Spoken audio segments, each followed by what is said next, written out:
Mother tongue. Amy Tan. Born in Oakland, California, in 1952, Amy Tan is a Chinese-American novelist, memoirist, and essayist best known for her 1985 novel The Joy Luck Club. After the death of her father and brother from brain tumors in 1966, Tan and her mother moved to Switzerland, where she attended high school.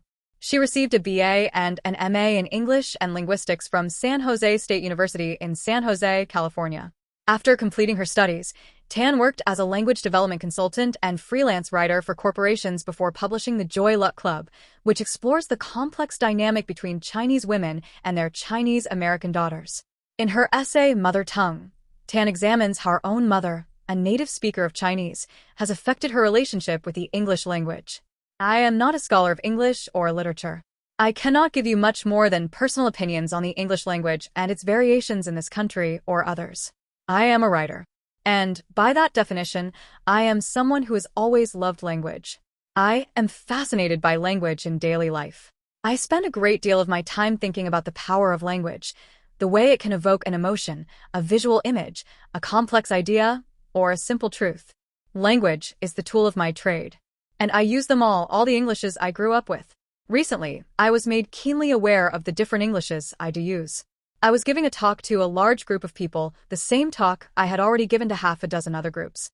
The talk was about my writing, my life, and my book, The Joy Luck Club, and it was going along well enough until I remembered one major difference that made the whole talk sound wrong. My mother was in the room, and it was perhaps the first time she had heard me give a lengthy speech, using the kind of English I have never used with her. I was saying things like, the intersection of memory and imagination, and there is an aspect of my fiction that relates to thus and thus, a speech filled with carefully wrought grammatical phrases, burdened, it suddenly seemed to me, with nominalized forms, past perfect tenses, conditional phrases, forms of standard English that I had learned in school and through books, the forms of English I did not use at home with my mother. Just last week, as I was walking down the street with her, I again found myself conscious of the English I was using, the English I do use with her. We were talking about the price of new and used furniture, and I heard myself saying this, not waste money that way.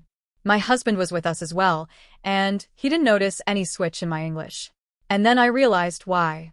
It's because over the 20 years we've been together, I've often used that same kind of English with him, and sometimes he even uses it with me. It has become our language of intimacy, a different sort of English that relates to family talk, the language I grew up with. So that you'll have some idea of what this family talk sounds like, I'll quote what my mother said during a conversation that I videotaped and then transcribed. During this conversation, she was talking about a political gangster in Shanghai who had the same last name as her family's, Du, and how in his early years the gangster wanted to be adopted by her family, who were rich by comparison. Later, the gangster became more powerful, far richer than my mother's family, and one day showed up at my mother's wedding to pay his respects. Here's what she said in part. Du Yusong having business, like fruit stand. Like off-the-street kind. He is Du like Du Zong, but not Sungming Island people. The local people call Pudong. The river east side, he belonged to that side local people. That man wanna ask Du Zong father take him and become own family. Du Zong father wasn't looked down on him, but didn't take seriously, until that man big become a mafia. Now important person. Very hard to inviting him.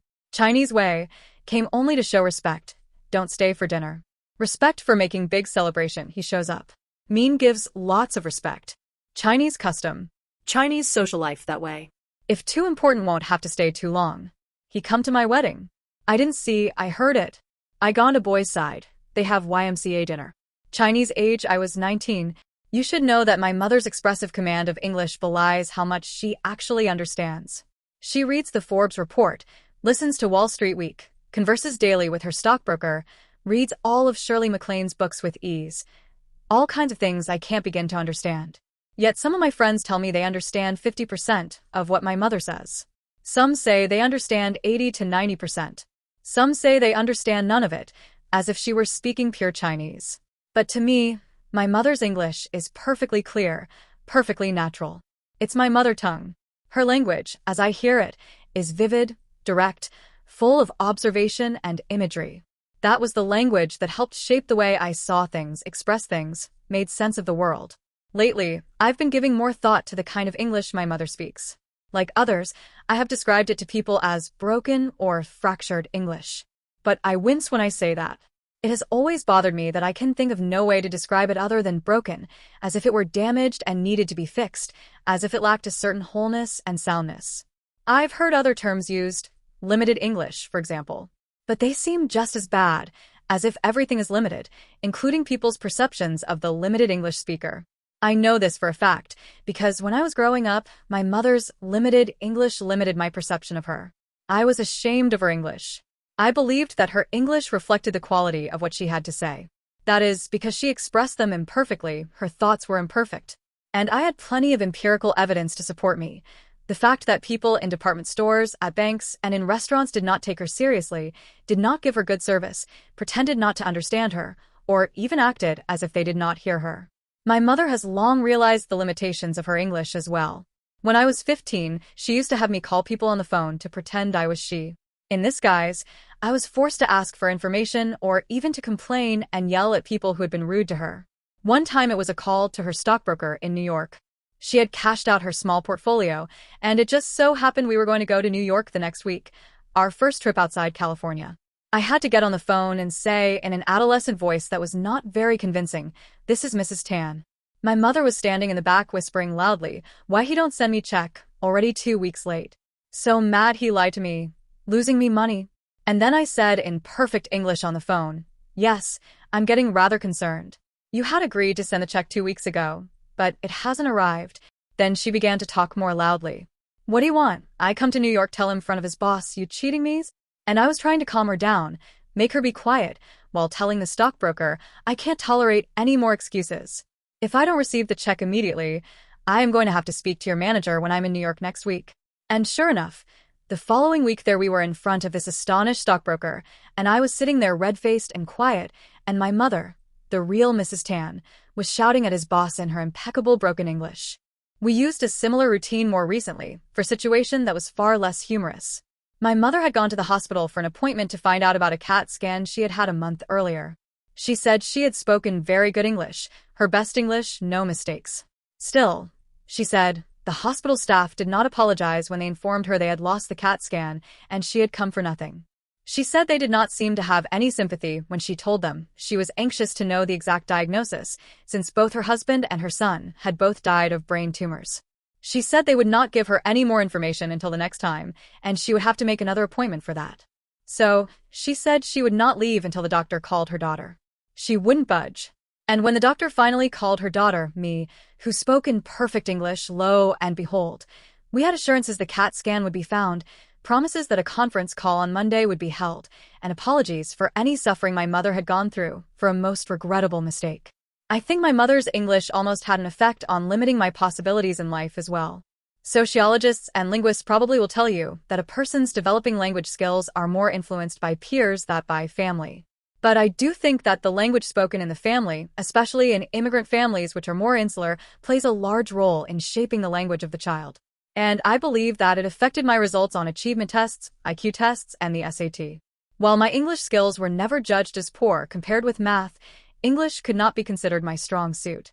In grade school, I did moderately well, getting perhaps B's, sometimes B pluses, in English and scoring perhaps in the 60th or 70th percentile on achievement tests. But those scores were not good enough to override the opinion that my true abilities lay in math and science, because in those areas I achieved a S and scored in the 90th percentile or higher. I think my mother's English almost had an effect on limiting my possibilities in life as well. Sociologists and linguists probably will tell you that a person's developing language skills are more influenced by peers than by family. But I do think that the language spoken in the family, especially in immigrant families which are more insular, plays a large role in shaping the language of a child. And I believe that it affected my results on achievement tests, IQ tests, and the SAT. While my English skills were never judged as poor compared with math, English could not be considered my strong suit. In grade school, I did moderately well, getting perhaps B's, sometimes B pluses, in English and scoring perhaps in the 60th or 70th percentile on achievement tests. But those scores were not good enough to override the opinion that my true abilities lay in math and science, because in those areas I achieved a S and scored in the 90th percentile or higher. This was understandable. Math is precise. There is only one correct answer. Whereas, for me at least, the answers on English tests were always a judgment call, a matter of opinion and personal experience. Those tests were constructed around items like fill-in-the-blank sentence completion, such as, even though Tom was underscore underscore underscore underscore underscore underscore underscore underscore, Mary thought he was underscore underscore underscore underscore underscore underscore underscore. And the correct answer always seemed to be the most bland combinations. For example, even though Tom was shy, Mary thought he was charming, with the grammatical structure, even though limiting the correct answer to some sort of semantic opposites, so you wouldn't get answers like, even though Tom was foolish, Mary thought he was ridiculous. Well, according to my mother, there were very few limitations as to what Tom could have been, and what Mary might have thought of him. So I never did well on tests like that. The same was true with word analogies, pairs of words for which you were supposed to find some logical, semantic relationship. For instance, sunset is to nightfall as underscore underscore underscore underscore underscore underscore underscore underscore is to underscore underscore underscore underscore underscore underscore underscore.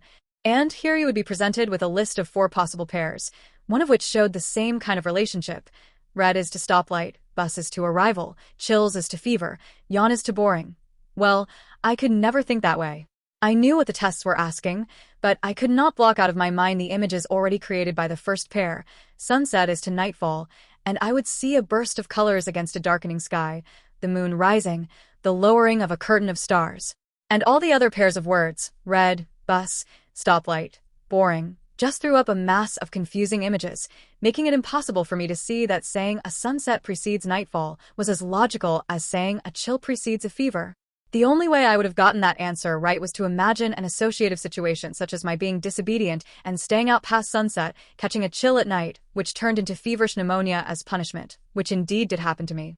I have been thinking about all this lately, about my mother's English about achievement tests.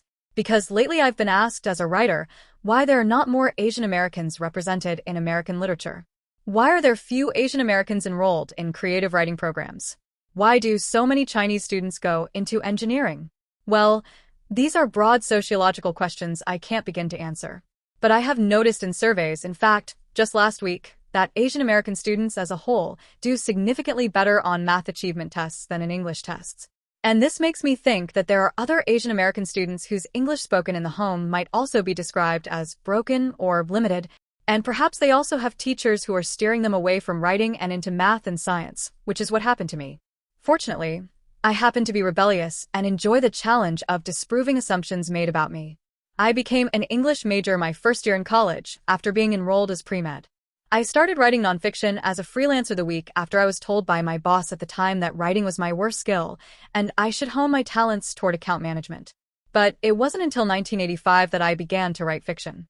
At first I wrote what I thought to be wittily crafted sentences that would finally prove I had mastery over the English language.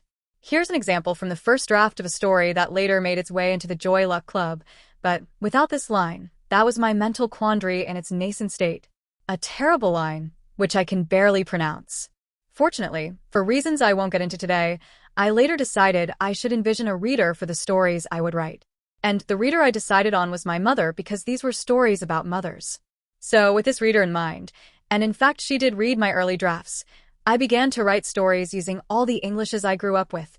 The English I spoke to my mother, which for lack of a better term might be described as simple. The English she used with me, which for lack of a better term might be described as broken. My translation of her Chinese, which could certainly be described as watered down. And what I imagined to be her translation of her Chinese, if she could speak in perfect English, her internal language, and for that I sought to preserve the essence, but neither an English nor a Chinese structure. I wanted to capture what language ability tests can never reveal: her intent, her passion, her imagery, the rhythms of her speech, and the nature of her thoughts. Apart from what any critic had to say about my writing, I knew I had succeeded where it counted when my mother finished reading my book and gave me her verdict. So easy to read.